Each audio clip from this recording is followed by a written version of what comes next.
সুবহানাল্লাহ। আমরা ওই জায়গাতে আমরা পৌঁছালাম যে জায়গাতে হুজুরে পাক সাল্লাল্লাহু তাআলা আলাইহি ওয়াসাল্লাম 55 জামানা গুজরেছেন। কোন জায়গা এটা? এটা হচ্ছে দায় হালিমার বাড়ি। আমরা এসেছি কোথায়? দায় হালিমার বাড়ি। রসুলে পাক সাল্লাল্লাহু তাআলা আলাইহি ওয়াসাল্লামকে মক্কা থেকে কিভাবে এতটুকু রাস্তা নিয়ে এসেছিলেন। আল্লাহর রসুল এখানে বকরি নিয়েছেন কত এই গরমে। এখানে গ্রাম ছিল সব। এই যে ঘরটা দেখছেন এইটাই হচ্ছে দায় হালিমার বাড়ি। এখানে ছিলেন। সুবহানাল্লাহ। এই বাড়িটা দেখান। এই বাড়িটা এখানে মানুষ হয়েছেন আল্লাহর নবী, দয়ার নবী হুজুর সাল্লাল্লাহু তাআলা আলাইহি ওয়াসাল্লাম। এই বাড়িতে আগে এগুলাতে ঘর ছিল। আর এই বাড়িটা দেখান এদিকে। এইখানে রসুল পাক সাল্লাল্লাহু তাআলা আলাইহি ওয়াসাল্লাম এবং ওনার ভাই দুটো ছিলেন। তাই হালিমার ঘর এটা ছিলেন। এখানে ভাই আর রসুল পাক সাল্লাল্লাহু তাআলা আলাইহি ওয়াসাল্লাম এইগুলাতে ঘর ছিল আর কি। যাই হোক, বিষয়টা হচ্ছে আজ থেকে প্রায় 50 বছর আগে এর নমুনাটা ছিল আর কি। যখন মানুষ এখানে আসে, যখন বেহুরমতি করতে লাগলো, কেউ চাটতে লাগলো, কেউ মাখতে লাগলো, কেউ গড়াগড়ি দিতে লাগলো, সৌদি সরকার তখন এইগুলাকে ভেঙে এখন এইভাবে করে রেখে দিয়েছে। এটা আমাদের ভুলের কারণে, বুঝতে পারছেন? যাই হোক, তো এই যে আপনারা দেখছেন দায় হালিমার এটা ঘর, এটা বাড়ি উনার। আর এটা হচ্ছে রসুলে পাক সাল্লাল্লাহু তাআলা আলাইহি ওয়াসাল্লাম আর ভাই এখানে থাকতেন। সুবহানাল্লাহ বলেন একবার। আর এই যে আপনারা দেখছেন নিচে, ওখানে থাকেন নিচে যে দেখছেন এই জায়গাটা হলো ওই জামানার কবরস্থান। ওই জামানার এখানে ঘর বাড়ি ছিল। এখন এই ঘর বাড়িগুলাকে নিয়ে অন্য জায়গায় সরকার করে দিয়েছে। এখানে আর কিছু নাই। সুবহানাল্লাহ। এইখানে ওদের কবরস্থান ছিল। এখানে ওই জামানার সুবহানাল্লাহ রসুল পাক সাল্লাল্লাহু তাআলা আলাইহি ওয়াসাল্লামের জামানার এই কবরস্থানটা দেখেন কত পুরানো কবরস্থান। নিদর্শন দেখেন এখনো পর্যন্ত মজুদ আছে। আল্লাহু আকবার। ওই জায়গা, ওই সব কিছু। আর এখান থেকে দেখাবো ওই যে আপনার একটা কুয়া দেখা যাচ্ছে, দেখো একটু জুম করে দেখাও। ওই যে কুয়াটা, ওই কুয়াটা রসুলে পাক সাল্লাল্লাহু তাআলা আলাইহি ওয়াসাল্লাম ওই কুয়াতে পানি পান করাতেন বকরিকে, উটকে, আর নিজেও খেতেন। সুবহানাল্লাহ। কত কষ্টকর দেখেন। আমরা সুবহানাল্লাহ এমনই একটা জায়গাতে এসেছি দায় হালিমা। এই জায়গাতে অনেকেই এজেন্টরা নিয়ে আসতে পারেন না, মুআল্লিমরা নিয়ে আসতে পারেন না। ইনশাআল্লাহুল আজিজ আমরা এখানে পৌঁছেছি। হাজিদের আমরা পরিষেবা এমনভাবে দিচ্ছি ইনশাআল্লাহ যে আমরা পুঙ্খানুপুঙ্খভাবে ওদেরকে প্রত্যেকটা জিনিসকে আমরা নিখুঁতভাবে দেখাচ্ছি। সুবহানাল্লাহ।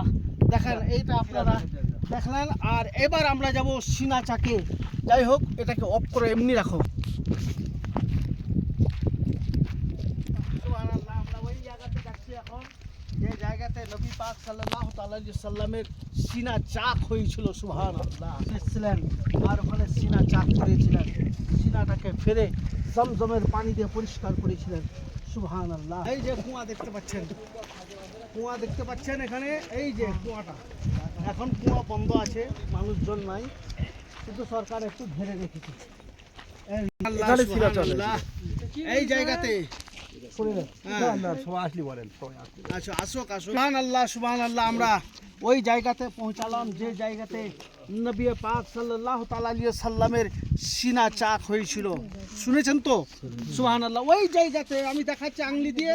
ওই যে ওই কর্নাটে সুবহানাল্লাহ, ওই কর্নাটে নবী পাক সাল্লাল্লাহু তাআলা আলাইহি ওয়াসাল্লাম বকরি চড়াতেন এইগুলাতে। আর জিবরিল আমিন ওখানে গিয়ে ওনার সিনা চাক করেছিল নবী পাক সাল্লাল্লাহু তাআলা আলাইহি ওয়াসাল্লামের। ওই জায়গাতে সরকার এখন ওই জায়গাটাকে পুরোটা ঘিরে রেখেছে। দেখেন এই যে তার, দেখেন এই যে ঘিরে রেখেছে যেন মানুষ ওখানে কেউ না যেতে পারে। তার জন্য রক্ষণের জন্য এখানে সুরক্ষিতর জন্য এই ঘিরে রেখেছে। সুবহানাল্লাহ। আমাদের হাজিগুলা সব এসছেন ইনশাল্লাহ। সবাই সকলেই দেখলেন। দেখান হাজিগুলাকে দেখান। সুবহানাল্লাহ। আমাদের সব জায়গার হাজি ইনশাল্লাহ এসছেন। দেখছেন তো? দেখছেন সবাই? কেমন লাগছে? ভালো লাগছে ইনশাআল্লাহুল আজিজ? ভালো লাগছে। হ্যাঁ সুবহানাল্লাহ। এই যে দেখেন, একটু বলে দিই, এই যে উত্তর লক্ষ্মীপুরের আলীনগরের আমাদের এই সব আলীনগরের, কেউ বাবলার, কেউ বাহারালের, আর সব এই সব হ্যাঁ সব খানগঞ্জের, হ্যাঁ সব আমাদের হাজি। আর ওই যে মৌলানা সাহেব আছেন, সুবহানাল্লাহ। মৌলানা সাহেব আপনি দূরে কেন, কাছে আসেন তাহলে তো। সুবহানাল্লাহ সুবহানাল্লাহ। আমরা সিনা চাক দেখলাম, আমরা নবী পাক সাল্লাল্লাহু আলাইহি সাল্লামের বাড়ি দেখলাম।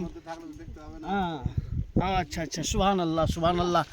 আমি বলবো যাই হোক, চলো এবার আস্তে আস্তে। হ্যাঁ মালদা এবং কালিয়াচক নিবাসী আমরা সকলকে বলবো যে যিনারা আমাদের এই ট্রাভেলসের সাথে যিনারা আসবেন, ইনশাআল্লাহ যোগাযোগ করবেন। হ্যাঁ তাহলে আপনাদেরকে আমি একটি নম্বর দেব। আমরা অল্প খরচে আমাদের সুব্যবস্থা করা আছে ইনশাআল্লাহ।